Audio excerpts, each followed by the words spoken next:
Like and subscribe on the way, in the door, my people.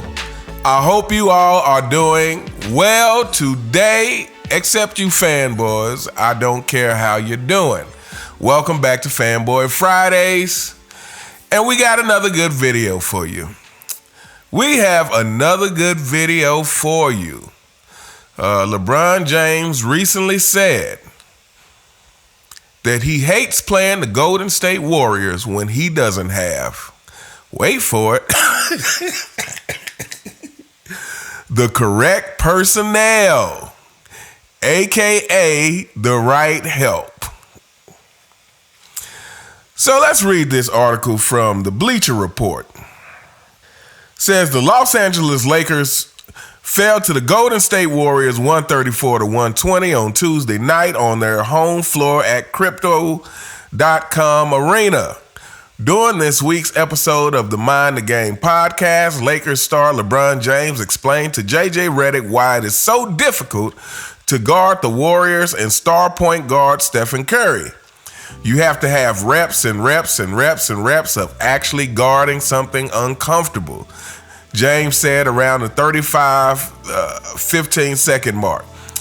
Guarding Steph is uncomfortable, and the problem with our guys in our league, they're not comfortable being uncomfortable. Wow, that is a very, very interesting statement coming from LeBron James.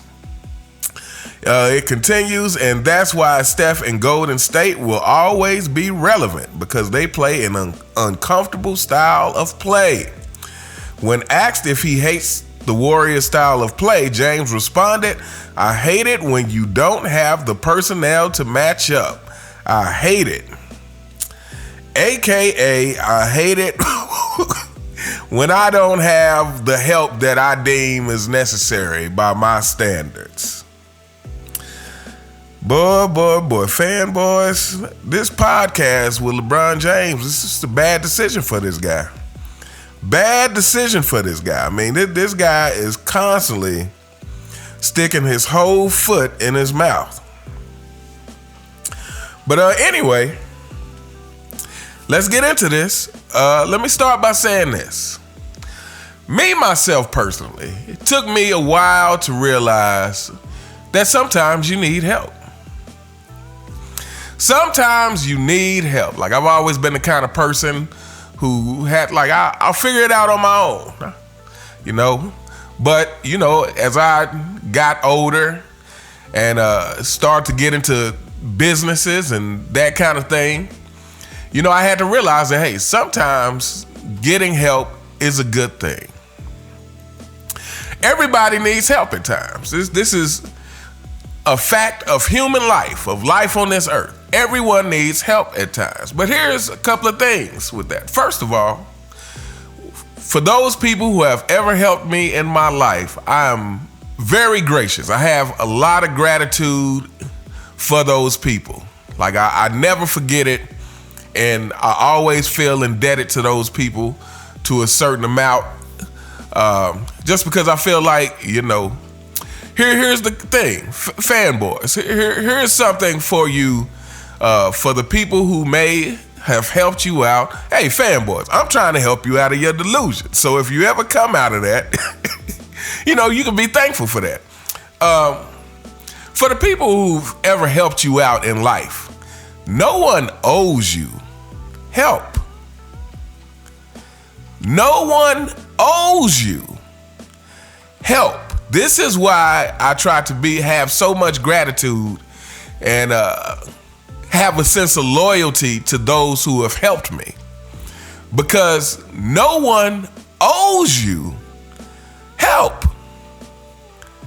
That is a choice they are making to take time out of their schedule, out of their lives, to do something for you, no matter how big or small. No one owes you that help. Here's another thing, fanboys, that I'm sure you've heard this saying. You cannot help someone who won't help themselves. In other words, I can't do it for you. All right, enter LeBron James. Enter the deer, the doesn't earn enough respect guy. Enter the captain of the 4 and 6ers. So, LeBron James, wow. Yeah. That him doing this podcast it's not good. So LeBron James constantly throws his teammates under the bus. But it is amazing throughout a 21-year career that this non-help narrative has been maintained. He starts off in Cleveland. Apparently he leaves Cleveland because he didn't have enough help, right? Then he finds himself in Miami. Then he finds himself back to Cleveland. Then he finds himself in Los Angeles. I apologize to you Lakers fans. I'm sorry he came and destroyed your franchise. And all through this non-help narrative has been maintained. Every single season that LeBron James doesn't win. Because LeBron James feels like he is entitled to win. LeBron James feels like he is entitled to win. This is the only explanation for this constant narrative of not having help. Is he feels like he's entitled to all the best players, to the players which are normally superstars. If LeBron James gets to pick, it's superstars. It's not just all-stars or supporting role players. It is superstars. This is who LeBron James feels like he's entitled to. And on this podcast, I feel like, and it's not just this podcast, LeBron James has done this his whole career. He does it when he says that one right there made me the greatest of all time without acknowledging Kyrie. On this podcast, he proceeds to talk about, the ability to flip plays and, I've had teammates who couldn't do that. I've been able to do that since I was 8 years old. When he says stuff like that, when he calls his players in Miami minimum guys, constantly disrespecting his teammates. So here's the thing. I gave that whole talk about myself and help and being thankful for the help and showing appreciation for those who help you, because over the years, to this day, I have a great many of people who are willing to help me. Who are willing to help me whenever I need it. Because I've always shown appreciation to those who help me. And so for that, I have a question for everyone. Especially you fanboys. Now, when I ask this question, don't think too hard, because we know you're not capable of that. Where is LeBron James, Scottie Pippen? Where is LeBron James, Scottie Pippen? See, you fanboys love to say, oh, well, Jordan had Pippen. Here's the deal. Jordan created Pippen. Jordan pushed Pippen. Jordan motivated Pippen. Jordan motivated and pushed a player who came into the league averaging 7 points a game into a top 50 player. What player has LeBron James done that for? And how did Jordan do that? He did it by both holding Pippen accountable, by pushing him, but at the same time showing appreciation for his efforts. Again, I said this in the last video. See, Pippen's jealousy got the best of him because he wanted the same praise and fame that Michael Jordan has. But Pippen is not that guy. But if you go back and look over the championship years, Michael Jordan praised Pippen at every turn, including when he came back from his first retirement saying, I'm not even the best player on my team. That's Scottie Pippen. And we all know that that's BS. There is no point in the history of basketball of Michael Jordan and Scottie Pippen's career that Scottie Pippen was ever better than Michael Jordan. But Michael Jordan said that because Michael Jordan wanted Scottie Pippen to feel appreciated. Steve Kerr, the pass that you everyone loves to bring up that, well, Michael Jordan passed to Steve Kerr. Michael Jordan passed to Steve Kerr. Go and look at the backstory behind that pass and watch that play again, because I did a video on this. The backstory behind that pass is Steve Kerr had just missed, I think, a game winner maybe a game or two ago, and Steve Kerr's wife, I believe, told Michael Jordan that Steve Kerr hadn't been able to sleep since he missed that shot. Like, he was very upset about missing that shot. So what really happened on that play is Michael Jordan wanted Steve Kerr to have an opportunity to redeem himself. I believe Michael Jordan talked about it. It might have been on the documentary with Luke Longley.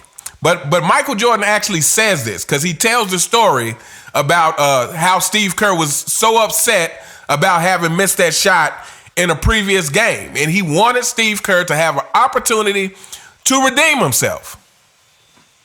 Because Michael Jordan had built up that trust with Steve Kerr from pushing him in practice, but also appreciating him.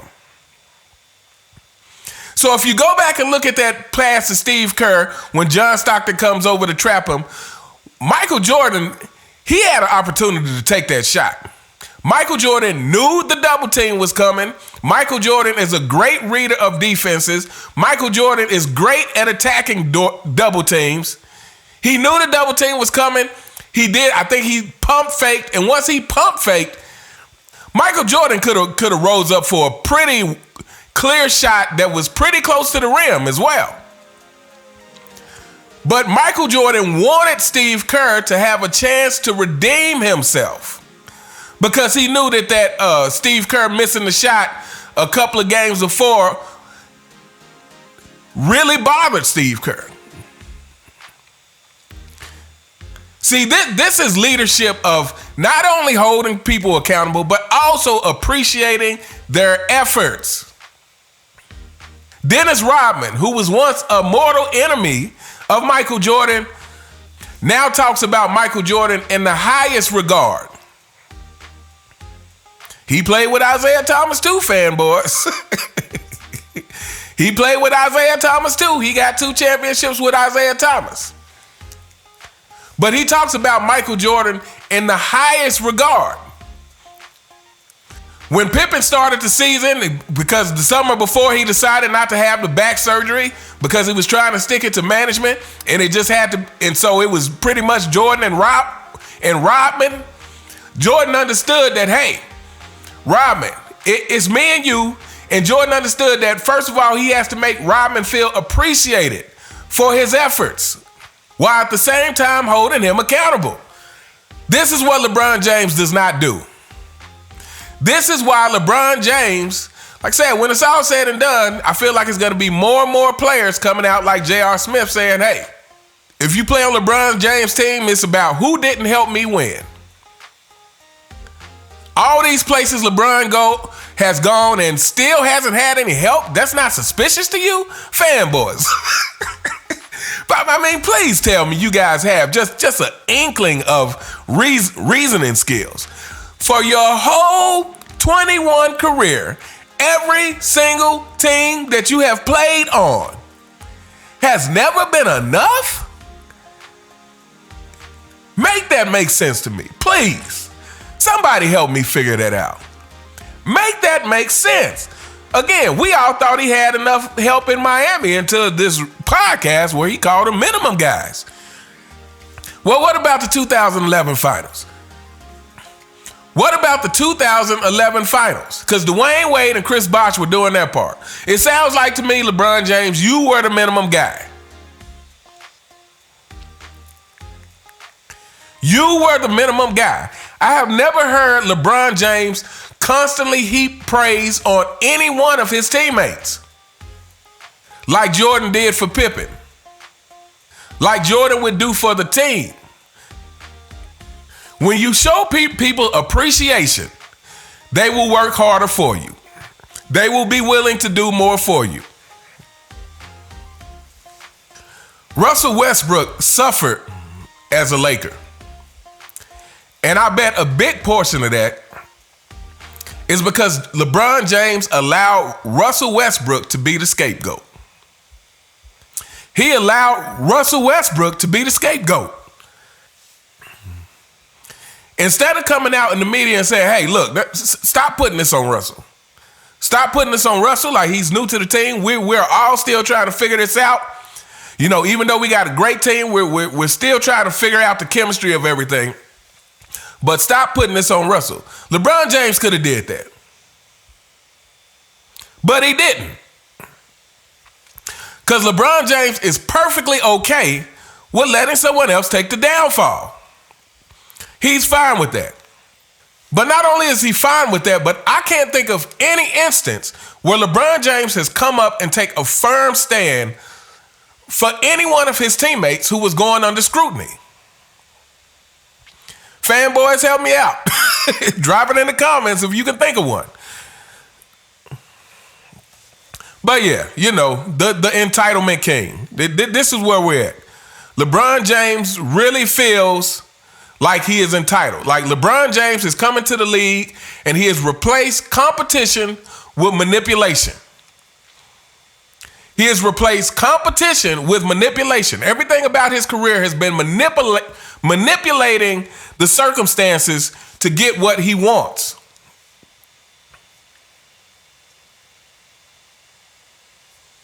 And therefore, for all of LeBron James' stats, accolades, championships are fraudulent.